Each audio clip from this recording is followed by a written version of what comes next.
हे कृष्णा, जय श्री हरि। प्रिय भक्त जनों, आप सभी का स्वागत है अश्विन मास महात्म्य की पावन कथा श्रृंखला में। आज हम आपको सुनाने जा रहे हैं अध्याय 13 की कथा, जो परदोष व्रत की अद्भुत महिमा को उजागर करती है। शास्त्रों में कहा गया है कि जब त्रयोदशी तिथि को सूर्यास्त के समय भगवान शिव की आराधना की जाती है तो उसे परदोष व्रत कहते हैं। ये व्रत इतना शक्तिशाली है कि ये न केवल पापों का नाश करता है बल्कि भक्त को धन, सुख, समृद्धि और मोक्ष भी प्रदान करता है। कथा के अनुसार एक समय देवताओं और असुरों के युद्ध में असुर प्रबल हो गए। संकट के क्षणों में सभी देवता भगवान शिव की शरण में पहुँचे। त्रयोदशी की संध्या के समय उन्होंने शिव का ध्यान किया और परदोष व्रत का अनुष्ठान किया। प्रसन्न होकर भोलेनाथ ने देवताओं को विजय का आशीर्वाद दिया और असुरों का नाश हुआ। इसलिए कहा गया है कि जो परदोष व्रत करता है वे संकट से पार होता है, कष्ट दूर होते हैं और शिव जी स्वयं उसके रक्षक बन जाते हैं। तो प्रिय भक्त जनों, यदि आप भी जीवन में सफलता, शांति और कृपा चाहते हैं तो परदोष व्रत अवश्य कीजिए और अंत में जोर से बोलिए हर हर महादेव। तो चलिए शुरू करते हैं आज की पावन कथा। बहुत समय पहले हिमालय की तराई में एक अत्यंत समृद्ध राज्य था। वहाँ के राजा का नाम वीरेंद्र सेन था और उनकी रानी का नाम था मालविका। राजा अपने साहस, नीति और दानशीलता के लिए प्रसिद्ध थे, परंतु भाग्य ने ऐसा मोड़ लिया कि धीरे धीरे राज्य की समृद्धि नष्ट होने लगी। प्रजा दरिद्र हो गई, खेत बंजर हो गए और महल की छान फीकी पड़ गई। राजा रानी बहुत दुखी रहने लगे। यज्ञ हवन किए, विद्वानों को दान दिया, मंदिरों का निर्माण करवाया, किंतु कष्ट कम होने का नाम नहीं ले रहा था। एक दिन राजा ने दुखी होकर रानी से कहा, मालविका, लगता है हमारे पूर्व जन्म के पाप हमें इस जन्म में सताने आए हैं। मैं चाहकर भी प्रजा को सुख नहीं दे पा रहा। रानी ने आंसुओं से भरी आंखों से उत्तर दिया, स्वामी, मैंने सुना है कि भगवान भोलेनाथ परदोष काल में अपने भक्तों पर विशेष कृपा बरसाते हैं। यदि हम श्रद्धा पूर्वक परदोष व्रत करें तो निश्चित ही हमारे सभी दुख मिट सकते हैं। उसी रात राजा को स्वप्न में एक दिव्य योगी के दर्शन हुए। योगी का शरीर भस्म से लिपटा था, गले में रुद्राक्ष की माला थी और मुख पर करुणा का तेज। योगी ने राजा से कहा, राजन, यदि तुम सच्चे मन से परदोष व्रत का पालन करोगे तो भगवान शिव तुम्हारे सारे संकट हर लेंगे।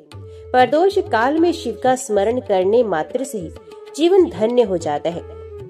सुबह होते ही राजा ने रानी को स्वप्न की बात बताई। रानी ने तुरंत संकल्प लिया, स्वामी, हम दोनों मिलकर परदोष व्रत करेंगे। यही हमारे जीवन का अंतिम सहारा है। शुक्रवार का दिन आया।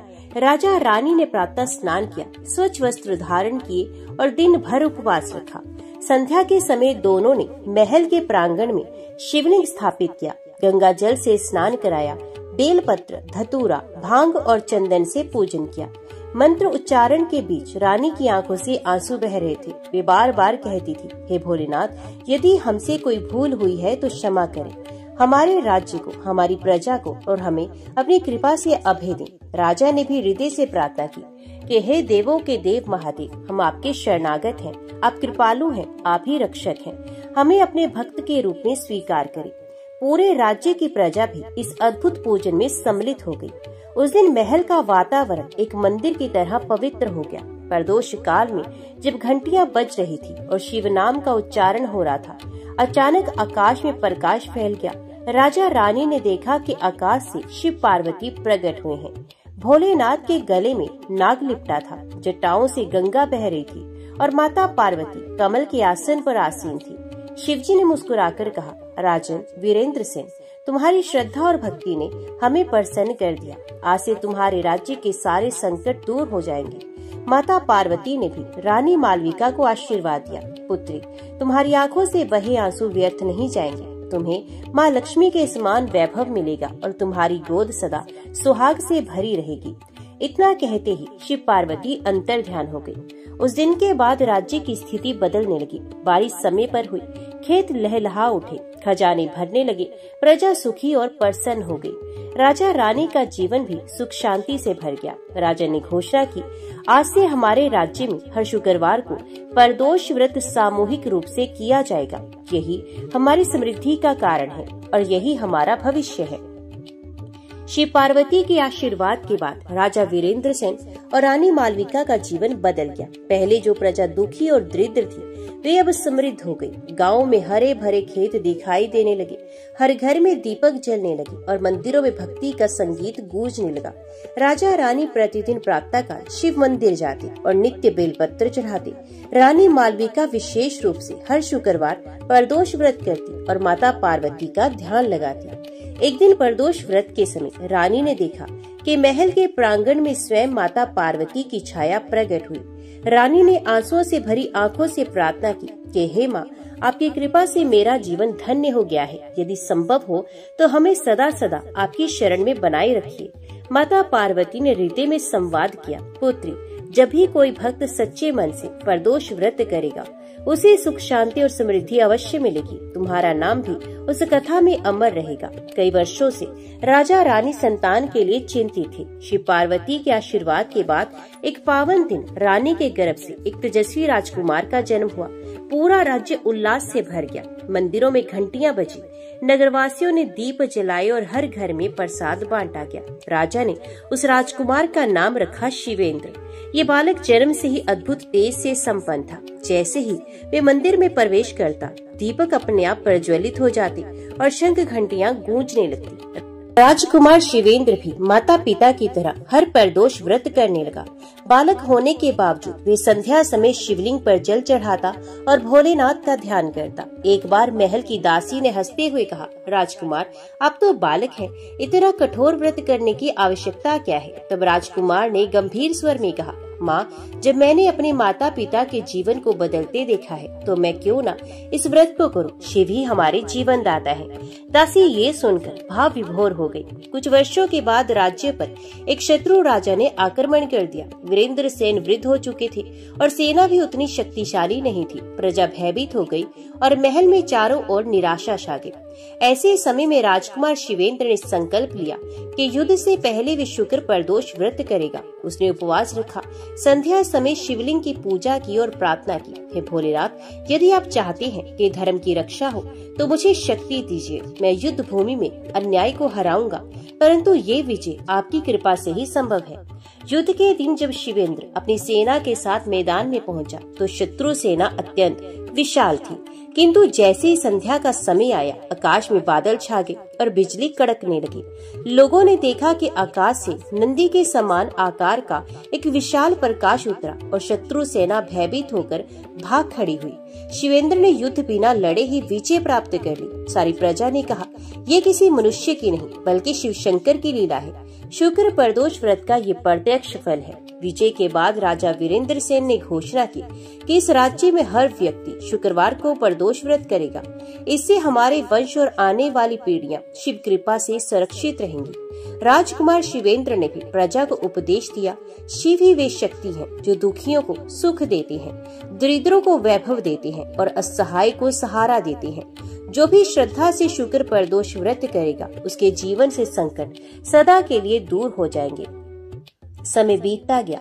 राजकुमार शिवेंद्र धीरे धीरे युवावस्था को प्राप्त हुआ। उसका तेज और ओज पूरे राज्य को आलोकित करता था। उसकी आंखों में करुणा थी, मुख पर गंभीरता और वाणी में मधुरता।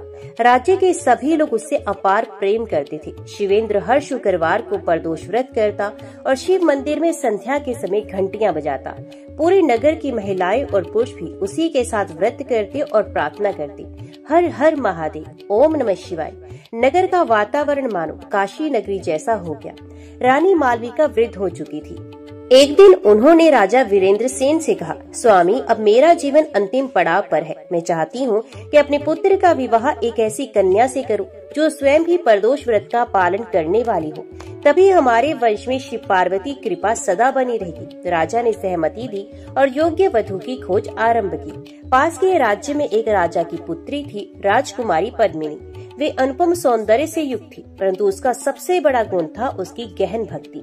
पद्मिनी हर शुक्रवार को उपवास रखती और प्रदोष काल में माता पार्वती की आराधना करती। लोग कहते थे कि राजकुमारी पद्मिनी को स्वयं माता पार्वती अपने कन्या मानती है। जब वे मंदिर जाती हैं, तो पूरा वातावरण सुगंधित हो उठता है। जब राजा वीरेंद्र सेन को पद्मिनी के गुणों के बारे में पता चला, तो उन्होंने संदेश भेजा। राजा ने अपनी रानी और पुत्री से विचार कर विवाह का प्रस्ताव स्वीकार किया। शुभ मुहूर्त निकाला गया और विवाह का दिन निश्चित हुआ। नगर में उत्सव का माहौल बन गया। हर घर सजाया गया, सड़कों पर पुष्प बिछाए गए और मंदिरों में दीप जलाए गए। विवाह के दिन जब शिवेंद्र और पद्मिनी मंडप में बैठे, तब आकाश से पुष्प वर्षा होने लगी। सबने देखा कि आकाश में भगवान शिव और माता पार्वती प्रकट हुए हैं। शिव ने कहा, शिवेंद्र और पद्मिनी, तुम्हारा मिलन केवल सांसारिक बंधन नहीं, बल्कि भक्ति और श्रद्धा का संगम है। तुम दोनों मिलकर प्रदोष व्रत की महिमा को संपूर्ण पृथ्वी पर फैलाओगे। माता पार्वती ने भी आशीर्वाद दिया, पुत्री पद्मिनी, तू सदा सुहागवती रहेगी और तेरे चरणों में लक्ष्मी का वास रहेगा। तू इस वंश को शिव भक्ति से दृढ़ करेगी। विवाह संपन्न हुआ। पूरा नगर भक्ति और आनंद में डूब गया। विवाह के बाद शिवेंद्र और पद्मिनी दोनों ने मिलकर संकल्प लिया कि वे हर शुक्रवार को प्रदोष व्रत करेंगे और प्रजा को भी इसके महत्व का उपदेश देंगे। विवाह के कुछ ही समय के बाद राज्य में एक भयंकर अकाल पड़ा। बारिश बिल्कुल नहीं हुई और प्रजा भूख से पीड़ित होने लगी। राजा और राजकुमार ने प्रजा की मदद करने की बहुत कोशिश की, किंतु अकाल इतना बड़ा था कि सभी उपाय व्यर्थ लगने लगे। तब रानी पद्मिनी ने कहा, स्वामी, जब संकट इतना बड़ा है तो हमें शिव पार्वती की शरण में जाना होगा। आइए हम सब मिलकर प्रदोष व्रत करें। पूरा नगर उपवास पर बैठ गया। संध्या के समय हजारों लोग मंदिरों में एकत्रित हुए और एक साथ ओम नमः शिवाय का जाप करने लगे। अचानक आकाश में बादल घेराए, बिजली चमकने लगी और मूसलाधार वर्षा शुरू हो गई। सारी धरती हरियाली से भर उठी और प्रजा ने हर्ष उल्लास से जय जयकार की। ओम नमः शिवाय, हर हर महादेव। उस दिन से उस राज्य को लोग शिवधाम कहने लगे। प्रजा मानती थी कि यहाँ जो भी प्रदोष व्रत करता है, उसे शीघ्र ही शिव पार्वती की कृपा प्राप्त होती है। राजकुमार शिवेंद्र और रानी पद्मिनी की भक्ति पूरे भारतवर्ष में प्रसिद्ध हो गई। दूर दूर से लोग उनकी कथा सुनने आते और स्वयं भी प्रदोष व्रत का पालन करने लगते। विवाह के बाद शिवेंद्र और पद्मिनी दोनों ही प्रदोष व्रत को और अधिक श्रद्धा से करने लगे। हर शुक्रवार संध्या के समय वे उपवास करके मंदिर में दीप प्रज्वलित करते, बेल पत्र और गंगा जल से शिवलिंग का अभिषेक करते, माता पार्वती को श्रृंगार अर्पित करते। नगरवासी कहते थे, ऐसा लगता है मानो स्वयं शिव पार्वती इस युगल के रूप में हमारे बीच अवतरित हुए हों। उनकी भक्ति इतनी गहरी थी कि उनके आसपास का वातावरण भी हमेशा शांति और आनंद से भरा रहता था। समय बीतने के साथ उनके राज्य में हर क्षेत्र में समृद्धि बढ़ती गई। किसानों के खेतों में फसल लहलहाने लगी, व्यापारी दूर दूर तक व्यापार करने लगे और विद्वानों के बीच ज्ञान विज्ञान की चर्चा होने लगी। सबसे बड़ी बात ये थी कि प्रजा का जीवन भक्ति में बन गया था। हर घर में संध्या के समय दीप जलाए जाते, हर गली में ओम नमः शिवाय का जाप सुनाई देता। राज्य सचमुच शिवधाम बन गया था। लेकिन जीवन में सुख के साथ साथ परीक्षा भी आती है। एक समय राज्य में भयंकर महामारी फैल गई। लोग भयभीत हो गए। गांव गांव में लोग बीमार पड़ने लगे। राजमहल तक ये संकट पहुंचा और पद्मिनी भी गंभीर रोग से ग्रस्त हो गई। राजा शिवेंद्र ने दुखी होकर भगवान शिव से प्रार्थना की, हे भोलेनाथ, आप ही हमारे रक्षक हैं। यदि मेरी प्रजा पीड़ा में है और मेरी रानी संकट में है, तो ये जीवन व्यर्थ है। कृपया हम सब पर दया कीजिए। उस रात प्रदोष काल में जब शिवेंद्र उपवास करके मंदिर में पूजा कर रहा था, अचानक शिवलिंग से तेज प्रकाश निकला। प्रकाश में भगवान शिव और माता पार्वती प्रकट हुए। भोलेनाथ ने कहा, पुत्र शिवेंद्र, ये महामारी केवल तुम्हारी प्रजा की श्रद्धा की परीक्षा है। तुम सब मिलकर शुक्रवार का प्रदोष व्रत करो और एक साथ शिव नाम का संकीर्तन करो। सभी रोग स्वयं मिट जाएंगे। माता पार्वती ने भी पद्मिनी की ओर देखकर कहा, पुत्री, तुम्हारा जीवन लंबा और सुखमय होगा। अब चिंता मत करो। अगले शुक्रवार को पूरा राज्य उपवास पर बैठा। संध्या के समय हजारों दीपक जलाए गए और शिव नाम का संकीर्तन किया गया। ज्यों ही अंतिम घंटा बजी, एक दिव्य वायु चली और लोग अनुभव करने लगे कि उनके शरीर से रोग दूर हो गया है। पद्मिनी भी उसी क्षण स्वस्थ हो गई। पूरा राज्य उल्लास से भर गया। लोग नाचने लगे, गाने लगे और कहने लगे, शिव शंकर की महिमा अपार है। प्रदोष व्रत से असंभव ही संभव हो जाता है। इस चमत्कार की चर्चा पूरे भारतवर्ष में फैल गई। दूर दूर से लोग शिवेंद्र और पद्मिनी से मिलने आए और प्रदोष व्रत का महत्व जानकर अपने अपने राज्य में भी इसका पालन करने लगे। धीरे धीरे प्रदोष व्रत की परंपरा इतनी प्रबल हुई कि देश भर में हर शुक्रवार और अन्य दिनों के प्रदोष व्रत का आयोजन होने लगा। लोग कहते थे कि ये व्रत केवल उपवास नहीं बल्कि शिव पार्वती की शरण में जाने का अवसर है। एक दिन माता पार्वती ने स्वप्न में पद्मिनी को दर्शन दिए और कहा, पुत्री, अब तुम्हारा जीवन केवल परिवार तक सीमित नहीं रहेगा। तुम पूरे संसार को ये सिखाओगी कि पति पत्नी यदि मिलकर श्रद्धा से प्रदोष व्रत करे तो उनके जीवन में कभी दरिद्रता या दुख नहीं रहता। तुम्हारा नाम भी प्रदोष व्रत की कथा में सदा के लिए अमर रहेगा। पद्मिनी ये सुनकर भाव विभोर हो गई और उन्होंने प्रणाम करते हुए कहा, माँ, मुझे आशीर्वाद दीजिए कि मैं सदा आपकी भक्ति में अडिग रहूं। शिवेंद्र और पद्मिनी की भक्ति से उनका राज्य एक आदर्श राज्य बन गया। लोग कहते थे कि जहाँ शिव की भक्ति हो वहाँ न्याय, शांति और सुख स्वतः आ जाता है। राजा रानी हर शुक्रवार को प्रदोष व्रत करके अपनी प्रजा को भी उसमें सम्मिलित करते।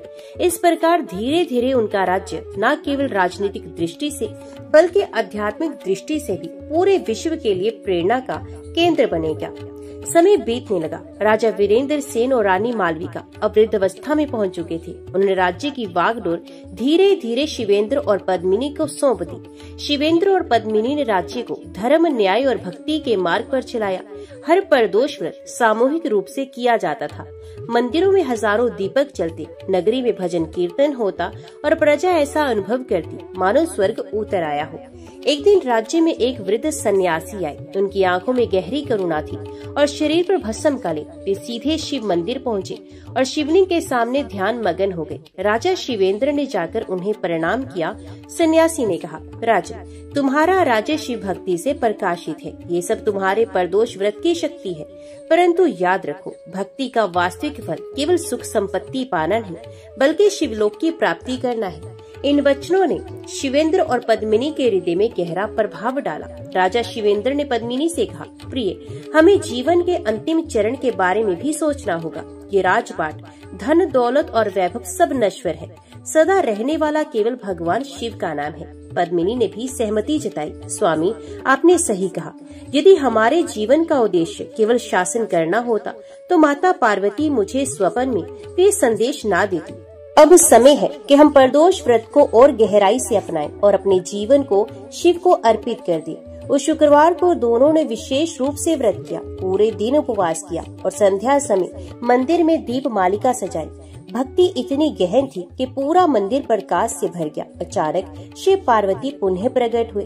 भोलेनाथ ने कहा, पुत्र शिवेंद्र और पुत्री पद्मिनी, तुम्हारी भक्ति ने हमें प्रसन्न कर दिया है। आज हम तुम्हें ये वरदान देते हैं कि तुम्हारे नाम से प्रदोष व्रत की कथा कही जाएगी।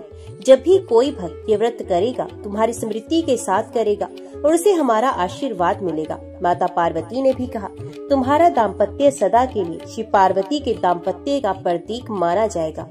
तुम्हारे जीवन की कथा सुनने से दंपतियों में प्रेम और एकता बनी रहेगी। कुछ वर्षों बाद राजा वीरेंद्र सेन और रानी मालविका ने देह त्याग दी और शिवलोक चले गए। शिवेंद्र और पद्मिनी ने राज्य को सुव्यवस्थित किया और अपने पुत्र को उत्तराधिकारी बनाया। फिर एक दिन दोनों ने मिलकर निर्णय लिया कि अब वे भी सांसारिक बंधनों से मुक्त होकर शिवधाम की ओर प्रस्थान करेंगे। उन्होंने अंतिम बार प्रदोष व्रत किया। पूरा राज्य मंदिर में एकत्रित हुआ। घंटियां बजी, भजन गूंजे और वातावरण ओम नमः शिवाय से भर गया। अचानक दीपक की लौ प्रचंड प्रकाश में बदल गई और उसी प्रकाश में शिवेंद्र और पद्मिनी के शरीर विलीन हो गए। लोगों ने देखा कि आकाश में दिव्य रथ आया और दोनों को शिव पार्वती अपने साथ कैलाश धाम में ले गए। उस दिन से ये कथा शुक्र प्रदोष व्रत की महिमा के रूप में पीढ़ी दर पीढ़ी सुनाई जाने लगी। लोग कहते हैं कि जिसने राजा शिवेंद्र और रानी पद्मिनी की कथा सुनी या सुनाई और श्रद्धा पूर्वक प्रदोष व्रत किया, उस पर स्वयं भगवान शिव और माता पार्वती कृपा करते हैं। प्रिय भक्त जनों, शुक्र प्रदोष व्रत केवल उपवास नहीं बल्कि ये शिव पार्वती की शरण में जाने का अद्भुत अवसर है। राजा रानी की कथा हमें ये सिखाती है कि संकट कितना भी बड़ा हो, यदि हम श्रद्धा से प्रदोष व्रत करें तो शिव जी अपने भक्तों का उद्धार अवश्य करते हैं। जय भोलेनाथ, जय माता पार्वती। अभी सुनिए रुद्राष्टकम स्तोत्र का हिंदी अनुवाद। मैं ईश्वर ईशान निर्वाण स्वरूप भगवान शिव को नमस्कार करता हूँ, जो सर्वव्यापी, सबके स्वामी और ब्रह्म तथा वेदों के रूप है, जो स्वयं में स्थित है, निर्गुण, निर्विकार, निरहंकार है, जिनका स्वरूप चिदाकाश है और जो आकाश में भी व्यापक है। ऐसे शिव की मैं भक्ति करता हूँ, जो निराकार है, ओंकार के मूल है, चौथे तुरई स्वरूप है, वाणी और ज्ञान से परे है और पर्वतराज हिमालय के स्वामी है, जो समय के भी समय महाकाल है, भयंकर है परंतु दयालु भी है, गुणों के भंडार है और संसार से परे है। उन शिव को मैं प्रणाम करता हूँ, जो बर्फ जैसे श्वेत है, गंभीर स्वरूप है, मन के ध्यान द्वारा जिन तक पहुँचा जा सकता है और जो शब्दों से परे है, जो अनादि और अनंत है, महामोह का नाश करने वाले है। शिव कल्याण स्वरूप और शांति के सागर है। ऐसे जगत कारण की मैं स्तुति करता हूँ। मैं भवानी पति माता पार्वती के पति भक्तों के भाव से प्राप्त होने वाले शिव को भवानी सहित नमस्कार करता हूँ। रुद्राष्टकम में तुलसीदास जी ने भगवान शिव को अनादि, अनंत, निराकार, ओंकार स्वरूप, संसार के आधार और कल्याण के प्रतीक के रूप में वर्णित किया है। इसका नियमित पाठ करने से शांति, सुख, रोग, शोक से मुक्ति और शिव कृपा प्राप्त होती है। अंत तक वीडियो में बने रहने के लिए आप सभी का दिल से धन्यवाद। तो मिलते हैं अगली कथा के साथ। तब तक के लिए जय भोलेनाथ, जय माता पार्वती। शुक्रवार का संबंध माता लक्ष्मी और शुक्र ग्रह से होता है। शुक्र ग्रह को सौंदर्य, भोग, दाम्पत्य सुख और संपन्नता का कारक माना जाता है। इसी कारण शुक्रवार के दिन किया गया प्रदोष व्रत विशेष रूप से सौभाग्यवती स्त्रियों और गृहस्थ जीवन के लिए फलदायी है। कहा गया है कि जो भक्त शुक्रवार के दिन प्रदोष व्रत कर शिवजी का पूजन करता है, उसके जीवन में भोग और सुख कभी नष्ट नहीं होती और उसके घर में सुख समृद्धि बढ़ती रहती है।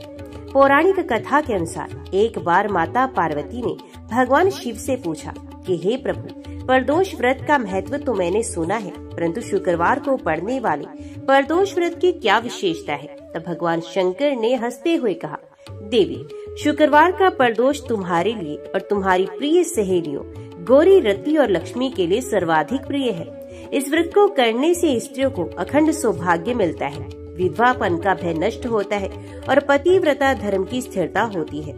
पुरुष इस व्रत से धन, भोग और ऐश्वर्य प्राप्त करते हैं और यदि कोई दंपत्ति ये व्रत करे तो उन्हें पुत्र सुख और घर में सुख शांति मिल जाती है।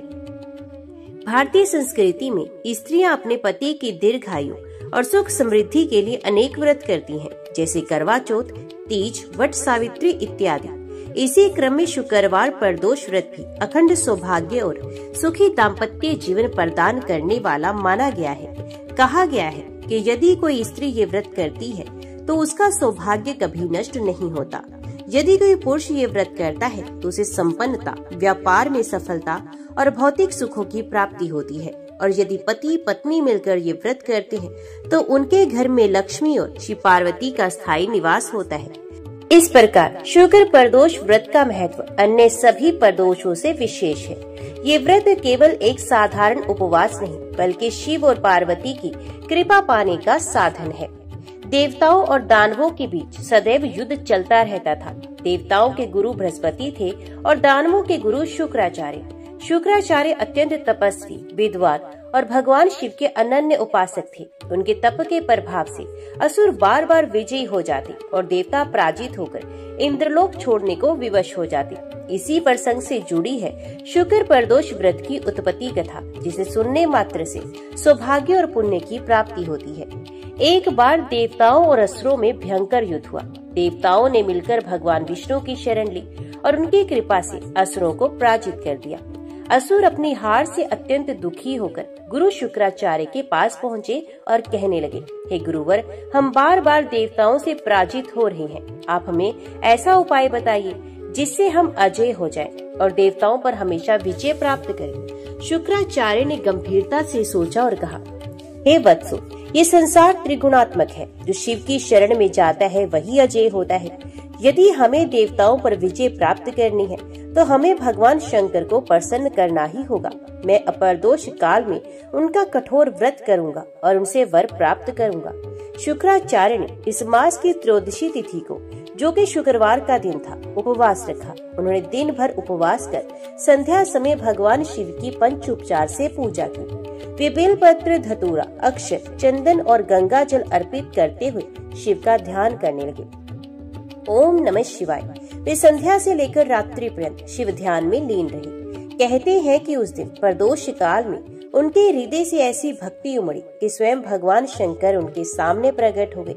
भगवान शिव ने प्रसन्न होकर कहा, हे शुक्राचार्य, तुम्हारी तपस्या और प्रदोष व्रत से मैं अत्यंत प्रसन्न हूँ। बताओ तुम्हें क्या वरदान चाहिए। शुक्राचार्य ने विनम्र होकर कहा, महादेव आप सबके स्वामी हैं, मुझे ऐसा वर दीजिए कि मेरे शरण में आने वाले दानव अजय हो, और मुझे ऐसा दिव्य ज्ञान दीजिए जिससे मैं मृत प्राणी को भी जीवित कर सकूं। भगवान शिव मुस्कुराए और कहने लगे, तथास्तु, तुम्हें मृत्यु संजीवनी विद्या की प्राप्ति होगी, और इस दिन जो प्रदोष व्रत करेगा, चाहे वे देव हो, दानव हो या मनुष्य, उसे भी सौभाग्य और अमोघ सिद्धि प्राप्त होगी। भगवान शिव ने आगे कहा, हे शुक्राचार्य, जिस प्रकार तुमने शुक्रवार के दिन प्रदोष काल में मेरी उपासना की है, उसी प्रकार जो भी मनुष्य ये व्रत करेगा उसके जीवन में सुख, सौभाग्य और संपन्नता का वास होगा। ये व्रत विशेष रूप से दंपतियों के लिए मंगलकारी है। स्त्रियां यदि श्रद्धा से ये व्रत करेंगे तो उनका सौभाग्य अक्षय होगा। पुरुष यदि इसे करेंगे तो उन्हें धन और समृद्धि मिलेगी। तब से ही शुक्रवार को आने वाले प्रदोष व्रत को शुक्र प्रदोष व्रत कहा जाने लगा। शुक्राचार्य को मृत संजीवनी विद्या प्राप्त हो गई। इसके प्रभाव से जब भी असुर युद्ध में मारे जाते तो वे मंत्र द्वारा पुनः जीवित कर दिए जाते। इससे देवता भयभीत हो गए और उन्होंने फिर से भगवान शिव और विष्णु की शरण ली। इस कथा से ये स्पष्ट होता है कि शुक्र प्रदोष व्रत केवल असुरों के लिए ही नहीं बल्कि समस्त मानव जाति के लिए भी वरदान स्वरूप है, क्योंकि इस व्रत से मृत्यु पर भी विजय प्राप्त की जा सकती है और जीवन में सौभाग्य और ऐश्वर्य की वृद्धि होती है। इस प्रकार शुक्राचार्य की कठोर साधना और प्रदोष व्रत से ही शुक्र प्रदोष व्रत की उत्पत्ति हुई। भगवान शिव ने इसे सौभाग्य और संपन्नता देने वाला व्रत घोषित किया। तभी से ये परंपरा चली आ रही है कि शुक्रवार के प्रदोष व्रत को विशेष फलदायी माना जाता है। प्राचीन काल में अनेक राजाओं ने शिव भक्ति और व्रत के प्रभाव से महान पद प्राप्त किए। इसी परंपरा में राजा चंद्रकेतु का नाम विशेष रूप से लिया जाता है। उनके जीवन की यह कथा दर्शाती है कि शुक्र प्रदोष व्रत कैसे एक दुखी, अपयशी और पापग्रस्त राजा को भी पुण्य, वैभव और सौभाग्य प्रदान कर सकता है। चंद्रकेतु नामक एक राजा था जो अपने राज्य में अत्यंत प्रसिद्ध था। उसकी प्रजा सुखी थी, सेना बलशाली थी और राज्य में धन धान्य की कोई कमी नहीं थी। परंतु धीरे धीरे राजा काम, क्रोध और लोभ के वश में हो गया। उसने प्रजा से अत्यधिक कर लेना शुरू कर दिया, साधुओं का अनादर किया और नशे में लिप्त रहने लगा। फलस्वरूप उसका राज्य नष्ट होने लगा। प्रजा उससे दूर हो गई। शत्रु राज्य पर आक्रमण करने लगे और राजा चंद्रकेतु अकेला पड़ गया। एक समय ऐसा आया कि वे महलों से निकाल दिया गया और जंगल जंगल भटकने लगा। एक दिन भटकते भटकते राजा चंद्रकेतु एक घने वन में पहुंच गया। वहां उसकी भेंट एक महर्षि से हुई। राजा थका हुआ और भूखा था। वे ऋषि के चरणों में गिरकर बोला, गुरुदेव, मैं पापी हूँ, मेरे राज्य का नाश हो गया है, मेरे जीवन में न सुख है न शांति। कृपया कर मुझे ऐसा उपाय बताइए जिससे मेरा जीवन सुधर सके। ऋषि ने ध्यान लगाया और तपोबल से सब जान लिया और वे कहने लगे, राजा, तुम्हारे पूर्वज शिव भक्त थे, परंतु तुमने उनकी परंपरा छोड़ दी। अब यदि तुम सच्चे हृदय से भगवान शंकर की आराधना करोगे और शुक्र प्रदोष व्रत का पालन करोगे तो तुम्हारे सभी पाप नष्ट हो जाएंगे। शिव की कृपा से तुम्हें पुनः राज्य और सुख समृद्धि की प्राप्ति होगी। राजा ने उसी दिन से व्रत आरंभ कर दिया। संध्या समय वे शिवलिंग पर गंगा जल, बिलपत्र और धूप दीप अर्पित करता। वे हर शुक्रवार को उपवास रखता और प्रदोष काल में ध्यान पूर्वक शिव का पूजन करता। कहते हैं कि उसने लगातार 11 शुक्रवार तक ये व्रत किया। हर व्रत के साथ उसका मन शुद्ध होता गया, उसके पाप धुलते गए और उसके भीतर अद्भुत प्रकाश उत्पन्न हुआ। 12वें शुक्रवार को प्रदोष काल में जब राजा ध्यान मगन था तब शिवजी प्रकट हुए। उनके साथ माता पार्वती भी थी। भगवान शिव ने कहा, वत्स चंद्रकेतु, तुम्हारे पाप नष्ट हो गए हैं। शुक्र प्रदोष व्रत ने तुम्हें पवित्र कर दिया है। अब तुम पुनः अपने राज्य के अधिकारी हो। जाओ, तुम्हारे शत्रु पराजित होंगे और प्रजा तुम्हें प्रेम पूर्वक स्वीकार करेगी। राजा ने आंसुओं से भरे नेत्रों से भगवान को प्रणाम किया और आशीर्वाद लेकर अपने राज्य लौट आया। शिव कृपा से उसके शत्रु स्वयं ही पराजित होकर भाग गए। प्रजा ने राजा का स्वागत किया और उसके राज्य में फिर से सुख शांति का वास हुआ। राजा चंद्रकेतु अब अहंकारी नहीं रहा। वे हर शुक्रवार प्रदोष व्रत करता और अपने राज्य को शिव भक्ति से परिपूर्ण बना देता। ये कथा हमें सिखाती है कि चाहे मनुष्य कितना भी पापी क्यों ना हो, चाहे उसका जीवन कितना भी दुख में क्यों ना हो, यदि वे श्रद्धा से शुक्र प्रदोष व्रत करता है तो भगवान शिव उसे पाप मुक्त करके सुख, सौभाग्य और वैभव प्रदान करते हैं। राजा चंद्रकेतु की ये कथा इस बात का प्रत्यक्ष प्रमाण है कि शुक्र प्रदोष व्रत साधारण उपवास नहीं है, बल्कि भगवान शिव का दिव्य वरदान है। इस व्रत से पाप मुक्ति, सौभाग्य और संपन्नता की प्राप्ति होती है। ये व्रत करने के लिए व्रती को प्रातः स्नान करके व्रत का संकल्प लेना चाहिए। मैं आज शुक्र प्रदोष व्रत करूंगा और भगवान शिव की आराधना करूंगा। इस व्रत में दिन भर उपवास रखा जाता है। प्रातः फलाहार या केवल जल ग्रहण किया जा सकता है, परंतु संध्या तक अन्न नहीं लेना चाहिए। व्रती को दिन भर ब्रह्मचर्य का पालन करना चाहिए। मन, वचन और कर्म से पवित्र रहना आवश्यक है। प्रदोष व्रत की मुख्य पूजा संध्या के बाद सूर्यास्त और रात्रि के बीच प्रदोष काल में होती है। गंगा जल, दूध, शहद, दही, घी और पंचामृत से शिवलिंग का अभिषेक करें। अंत में शुद्ध जल से स्नान करें। शिवलिंग पर वस्त्र चढ़ाएं और चंदन से तिलक कराएं। बिलपत्र, धतूरा, आग का पुष्प, अक्षत, सुपारी, नारियल, धूप, दीप और नैवेद्य अर्पित करें। ओम नमः शिवाय का 108 बार जप करें। चाहे तो महामृत्युंजय मंत्र का भी जाप कर सकते हैं। दीप प्रज्वलित कर शिव जी की आरती करें और प्रार्थना करें कि हे महादेव, आप मेरे पाप नष्ट करें और मुझे सुख, सौभाग्य और भक्ति प्रदान करें। शुक्रवार का दिन माता लक्ष्मी और शुक्र ग्रह से संबंधित है, इसलिए शुक्रवार को प्रदोष व्रत करने से शिव और पार्वती दोनों की कृपा प्राप्त होती है।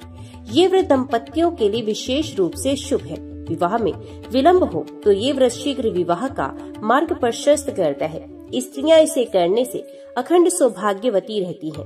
पुरुष इसे करने से धन, वैभव और यश प्राप्त करते हैं। शुक्र प्रदोष व्रत करने वाले को कुछ फल प्राप्त होते हैं, जैसे चाहे अनजाने में कितने भी पाप हुए हों, ये व्रत उन्हें नष्ट कर देता है।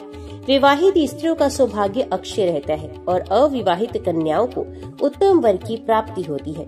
शुक्र ग्रह प्रसन्न होने से घर में सुख, समृद्धि आती है और आर्थिक संकट दूर होते हैं। इस व्रत से स्वास्थ्य लाभ होता है और कठिन रोग भी शांत हो जाते हैं। शिव कृपा से अंततः जन्म मरण के बंधन से मुक्ति मिलती है। शुक्र प्रदोष व्रत केवल उपवास भर नहीं है, बल्कि ये जीवन का शुद्धिकरण है। इससे न केवल सांसारिक सुख संपत्ति मिलती है, बल्कि अंत में मोक्ष की प्राप्ति भी होती है। इस व्रत का पालन करने वाला व्यक्ति कभी निर्धन, दुखी या अपयशी नहीं होता है।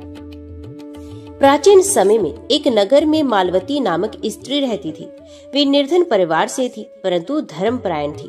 उसका पति रोगग्रस्त और दुर्बल था, जिसे घर में चिंता और दुख बना रहता था। मालवती ने एक दिन एक साधु से शुक्र प्रदोष व्रत के महत्व के बारे में सुना। उसने श्रद्धा से व्रत आरंभ किया। हर शुक्रवार उपवास रखती, प्रदोष काल में शिवलिंग पर बिल पत्र चढ़ाती और ओम नमः शिवाय का जाप करती। कुछ ही महीनों में उसके पति का रोग दूर हो गया, घर में लक्ष्मी का वास हुआ और परिवार सुखी हो गया। मालवती स्वयं भी सौभाग्यवती बनी रही और अंत तक सुख शांति से जीवन बिताया। विदर्भ देश में एक ब्राह्मण दंपत्ति रहती थी। उनके विवाह को 10 वर्ष हो चुके थे, परंतु संतान नहीं थी। वे दुखी होकर तीर्थों में भटकते और देवताओं से प्रार्थना करते। एक बार वे काशी में एक महात्मा से मिले। महात्मा ने कहा, यदि तुम दोनों मिलकर श्रद्धा से शुक्र प्रदोष व्रत करोगे तो निश्चय ही शिव पार्वती कृपा से संतान प्राप्त करोगे। दंपत्ति ने 21 शुक्रवार तक ये व्रत किया। उसके बाद माता पार्वती ने स्वप्न में आकर वरदान दिया, वत्स तुम शीघ्र ही पुत्रवती होगी। कुछ समय के बाद उन्हें पुत्र रत्न की प्राप्ति हुई, जो बड़ा होकर महान विद्वान और शिव भक्त बना। एक नगर में वज्रसेन नामक व्यापारी था। उसके व्यापार में अचानक घाटा होने लगा। उस पर भारी कर्ज चढ़ गया और वे आत्महत्या करने का विचार करने लगा। इसी समय उसे एक पंडित ने सलाह दी, व्यापार में सफलता पाने के लिए शुक्र प्रदोष व्रत करो। वज्रसेन ने श्रद्धा से व्रत आरंभ किया। कुछ ही महीनों में व्यापार में अप्रत्याशित लाभ हुआ। उसने न केवल कर्ज चुकाया, बल्कि 2 गुनी संपत्ति अर्जित की। उस दिन से उसने जीवन भर हर शुक्रवार प्रदोष व्रत करना अपना नियम बना लिया। कांचीपुरी में एक राजा था। उसका राज्य शत्रुओं से घिर गया और वह असहाय हो गया। तब एक ऋषि ने कहा, राजा, यदि आप शिव जी की शरण में जाकर शुक्र प्रदोष व्रत करेंगे तो आपके शत्रु स्वयं ही नष्ट हो जाएंगे। राजा ने व्रत किया और गहन श्रद्धा से शिव का ध्यान किया। अचानक शत्रुओं में आपसी फूट पड़ गई और वे स्वयं ही एक दूसरे का नाश करने लगे। राजा का राज्य सुरक्षित हो गया और प्रजा सुखी हो गई। आज भी अनेक लोग इस व्रत के चमत्कारिक फल अनुभव करते हैं। कई लोग बताते हैं कि शुक्र प्रदोष व्रत करने से नौकरी और व्यवसाय में सफलता मिलती है। विवाहित स्त्रियां कहती हैं, इस व्रत में दाम्पत्य जीवन में प्रेम और सामंजस्य बढ़ता है। छात्र छात्राएं मानते हैं कि व्रत से स्मरण शक्ति और मन की एकाग्रता बढ़ती है। इन सभी कथाओं और अनुभवों से ये सिद्ध होता है कि शुक्र प्रदोष व्रत मात्र उपवास नहीं बल्कि एक दिव्य साधना है। ये व्रत सौभाग्य, संतान, धन, समृद्धि और विजय का दाता है। जो भी इसे श्रद्धा और नियम पूर्वक करता है उसका जीवन सुख में और सफल बन जाता है। प्रदोष व्रत को शास्त्रों में सर्व सिद्धिदायक कहा गया है। विशेष रूप से शुक्र प्रदोष व्रत सौभाग्यवती स्त्रियों के लिए अखंड सौभाग्य का रक्षक है। पुरुषों के लिए धन, वैभव और सम्मान का साधक है। बच्चों के लिए शिक्षा, एकाग्रता और स्वास्थ्य का प्रदायक है। ये व्रत जीवन को आध्यात्मिक और भौतिक दोनों दृष्टियों से पूर्ण करता है। गरुड़ पुराण, स्कंद पुराण, शिव पुराण आदि ग्रंथों में प्रदोष व्रत का विशेष उल्लेख है। इनमें कहा गया है कि जो प्रदोष व्रत करता है वे स्वयं भगवान शंकर को प्रसन्न करता है और शिव की प्रसन्नता से संसार में ऐसा कुछ नहीं जो असंभव हो। शुक्रवार के दिन ये व्रत करने से माता लक्ष्मी भी प्रसन्न होती हैं। अति से शिव लक्ष्मी व्रत भी कहा जा सकता है। आज की भागदौड़ भरी जिंदगी में प्रदोष व्रत एक अवसर है परिवार को एकत्रित करने का, दिन भर आत्म संयम और उपवास से शरीर को विश्राम देने का, पूजा और ध्यान से मन को शांति देने का, दान पुण्य से समाज में सद्भावना बढ़ाने का। इस प्रकार यह व्रत केवल धार्मिक अनुष्ठान ही नहीं बल्कि स्वस्थ जीवन का मार्ग भी है। यदि हम इस व्रत को आयुर्वेद और विज्ञान की दृष्टि से देखें तो उपवास से शरीर की पाचन क्रिया सुधरती है। ध्यान और मंत्र जप से मन की एकाग्रता बढ़ती है। संध्या समय ध्यान करने से हार्मोन संतुलन होता है और मानसिक तनाव कम हो जाता है। दान करने से सकारात्मक ऊर्जा मिलती है। अतः ये व्रत शारीरिक, मानसिक और आध्यात्मिक तीनों स्तर पर कल्याणकारी है। शुक्र प्रदोष व्रत करने वाला कभी निर्धन नहीं होता। जो स्त्री ये व्रत करती है वे अखंड सौभाग्यवती रहती है। जो पुरुष ये व्रत करता है उसके घर में सदैव समृद्धि और शांति रहती है। जो विद्यार्थी ये व्रत करते हैं उन्हें विद्या और सफलता मिलती है और जो भक्त श्रद्धा से इसे करते हैं उन्हें अंततः मोक्ष की प्राप्ति होती है। प्रिय श्रोताओ, हमने सुना कि शुक्र प्रदोष व्रत कितना महान और कल्याणकारी है। ये व्रत केवल शिव जी की कृपा ही नहीं बल्कि माता पार्वती और लक्ष्मी जी का आशीर्वाद भी दिलाता है। अतः हम सबको चाहिए कि श्रद्धा, विश्वास और पवित्र भाव से इस व्रत का पालन करें।